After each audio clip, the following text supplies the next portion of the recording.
quite informative and I have learned a lot.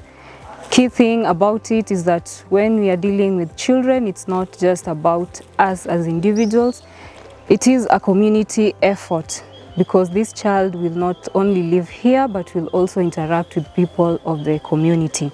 From what I've learned, I've known that child safeguarding is broad and it can make us reach out to children even in their houses and in the whole village.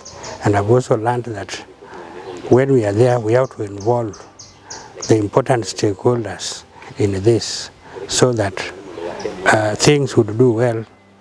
And I've seen that it is important to have this thing in institutions such as schools, such as chiefs institutions. And I've also learned that we need to inseminate this in churches so that those who go to church, they may know what is happening in their houses with the children that we are keeping there. Being a LEAP lab trainer handling children, I will now be able to impact children differently, because now I know how to handle their issues from school and even in terms of monitoring their behavior. At the end of the day, I'll be able to evaluate my teaching skills and even the child's behaviors.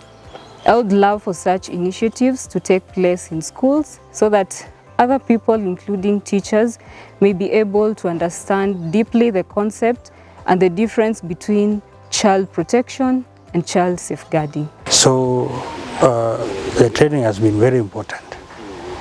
It has given me a broader scope and a way of communicating to others about this.